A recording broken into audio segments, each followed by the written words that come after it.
entrepreneur Indonesia yang di sini perlu banyak belajar dari kegigihan orang-orang Tiongkok gitu. Tapi nggak kehilangan nilai Indonesianya gitu. Indonesia itu tentang caring, tentang komitmen, tentang hard work, dan segala teamwork itu harus lah gitu.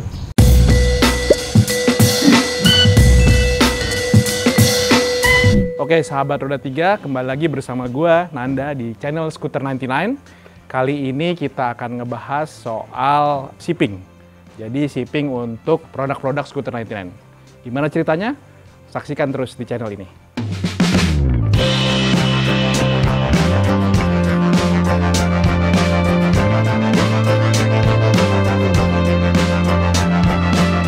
Oke, sahabat roda 3, kali ini gue bersama Aris dari tim Scooter 99 untuk ngebahas soal proses shipping. Gimana sih bro? Cerita sedikit boleh nggak tentang proses shipping produk-produk Scooter 99 sejauh ini?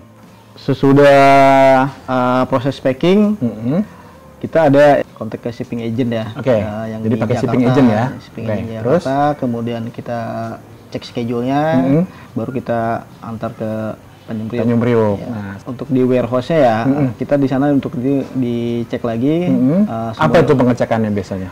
Biasanya kita dokumen-dokumen harus lengkap ya. Ekspor, kemudian packing juga dicek. Nanti dari mereka ada proses fumigasi. Oh, fumigasi. Jadi untuk di proses fumigasi juga ada beberapa perbedaan setiap negara ya. Oh gitu. Jadi apa aja tuh boleh diinfokan nggak? Terutama yang di Australia ya. Di Australia mereka lebih ketat. Lebih ketat ya, pastilah. Iyalah, Australia lah. Karena mereka juga anti hama semua ini kan. Hama semua ya. Terus setelah dicek crate box-nya, terus apakah sudah difumigasi atau belum? Berarti menunggu di loading ke kapalnya. Betul. Karena udah mendapatkan schedule-nya kan. Itu kira-kira berapa minggu tuh biasanya kebanyakan kalau boleh di. Kalau untuk Amerika sama Eropa sih waktunya hampir samaan ya. Berapa? Lebih 1 bulan. 1 bulan ya. Oke. Nah, terus setelah itu apakah customer mengambil langsung di sana atau mengurus dokumentasi? Biasanya dari shipping agentnya mereka kontak ke si konseni. Kalau barang mereka ada mau sampai ya, mereka ngasih notifikasi by email atau by phone. Kemudian dari shipping agentnya mungkin menyiapkan custom broker ya untuk custom broker. Nah, berarti kan ada biaya tambahan untuk itu ya, berarti ya. Biasa di sana local charge ada. Jadi pengiriman ini kebanyakan kita port to port atau biasa sih kita kebanyakan sih port to port ya. Terutama yang LCL tuh port to port sih. Nah, setelah itu berarti baru dirilis. Sebelum dirilis biasanya mereka harus ada ini DO dulu ya. Apa tuh? Jadi sejenis pengambilan barang tuh. Oh, pengambilan barang. Oke.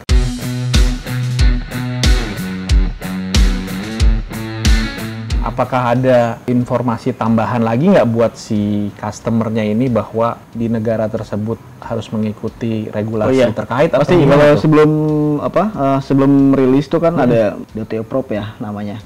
Jadi mereka harus ngikutin regulasi. Oh, harus mengikuti regulasi itu. Oke. Nah, setelah itu berarti mereka boleh menggunakan di jalan ya. Berarti ya. Oke.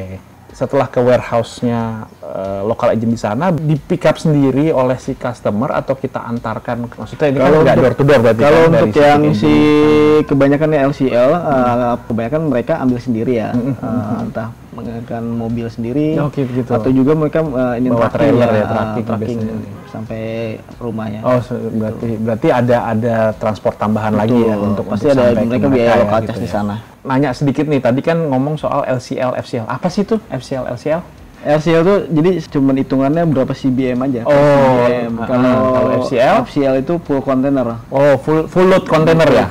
Oke. Thank you Bro Aris udah sharing pengalaman kita selama ini, terutama proses shipping ya. Jangan kemana-mana, ikuti terus channel Scooter 99.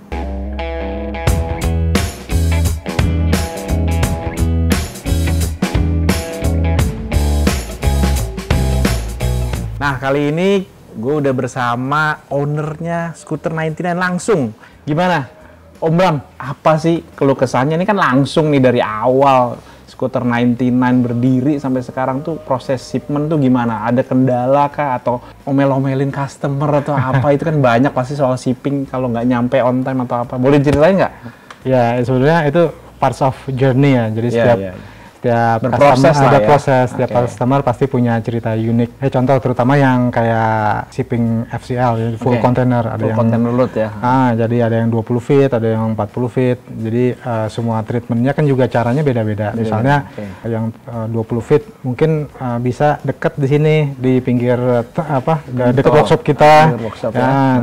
Tapi itu kan juga waktunya mepet. Misalnya harus dikerjakan Harus cepat, janjian dengan dan janjian truk kontainernya segala truk ya, berarti kontainer, ya, oke. terus habis itu juga sama lingkungan sekitar karena Iya, ini kan iya, truk gede kan. Iya, iya, Terus iya. habis itu Paham. kayak keburu-buru gitu. Iya. Nah akhirnya kita banyak dilakukan di gudang. Iya. Nah di gudang tuh challenge-nya juga banyak. Iya. Misalnya Apa tuh? ngatur waktu, ngatur trackingnya, Iya. terus kemudian ekspor permitnya dari custom di Jakarta, terus kemudian juga tetap mesti ada fumigasi. Iya. Nah tapi sekarang jauh lebih mudah karena teman-teman di sini, terutama teamworknya di sini udah ngalamin barang. Iya. Kayak dulu kan kita bayangin ngangkatnya kan pakai bare hand gitu tengah malam jam 2 ngangkat pakai tangan, belum ada itu. Heeh. Kita pikir efisien, taunya datang ke workshop kan ternyata malah Iya, bepetan iya, gitu. iya, Tapi iya, kalau paham, datang di paham. workshop di Tanjung Priok Iya. ternyata malah lebih efisien, Lebih gitu. efisien ya. Terus juga Save time ya berarti ya. save time. Oke.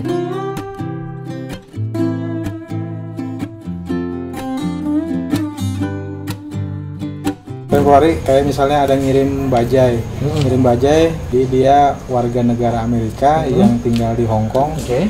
tapi dia minta syaratnya semua proses pembuatan pembikinan itu ada dokumentasi. Oke. Jadi bukan dokumentasi dari teman-teman kru ini aja ya, tapi ada Bang Sueb dari ikut juga, Mas Aris Ikut ikut foto juga, juga, gitu. jadi tim, ya. wah ikut ribet ke sana. Ribet ya. Tapi Oke. dari situ juga kita malah belajar, oh ternyata custom clearance-nya di sana seperti ini. Oke.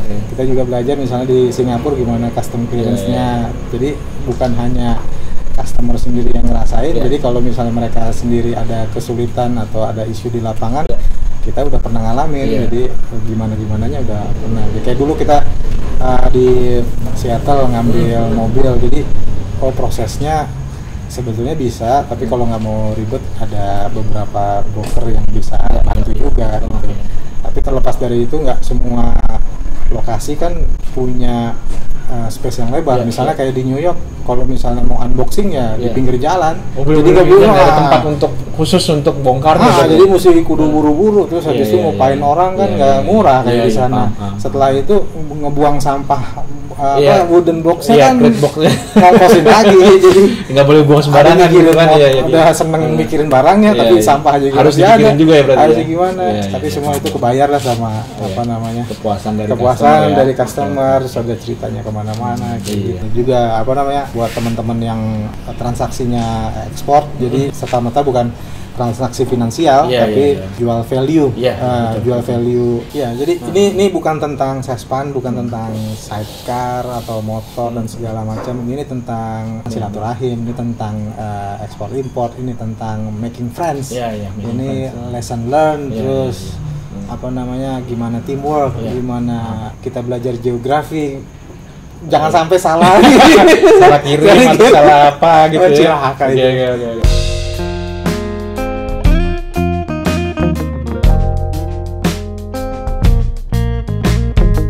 Nilai-nilai yang itu ya tetap kearifan lokal Indonesia-nya tetap nggak boleh hilang gitu. Kebaikan orang Indonesia tuh dengan cara kerja keras, dengan komitmen yang tinggi, tapi juga harus belajar dari orang lain, misalnya antara lain orang-orang Tiongkok. Orang-orang Tiongkok kalau misalnya jualan walaupun dengan keterbatasan bahasa, dia bahasa Mandarin dan pakai WeChat, tapi kalau jualan ke orang Eropa atau misalnya ke Amerika, jujur kita kalah. Karena itu perlu belajar banget. Spiritnya ya berarti. Spirit itu gila banget gitu. Banyak sekali yang kita perlu belajar. Bahkan mereka juga bukan full. Kalau kita kan memang full in-house, dikerjakan semua di sini. Mereka vendor-vendoran, jadi kumpulin baru dijadiin satu. Dan mereka nggak khawatir bahwa itu nggak laku atau apa. Pokoknya jualan aja tiap hari mereka jualan. Itu perlu banget ya. Maksudnya entrepreneur Indonesia yang di sini perlu banyak belajar dari kegigihan orang-orang Tiongkok gitu.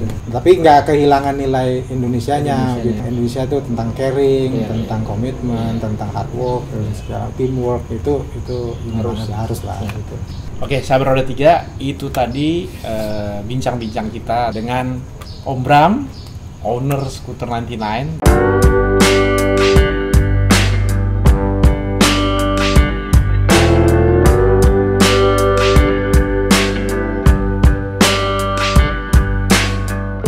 Oke, sahabat Roda 3, itu tadi pembahasan soal proses shipment untuk beberapa produk Skuter 99 dan ke berbagai negara.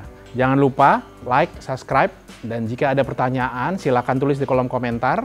Gua Nanda, sampai ketemu lagi di episode berikutnya. Salam Roda 3, Triwis Lifestyle.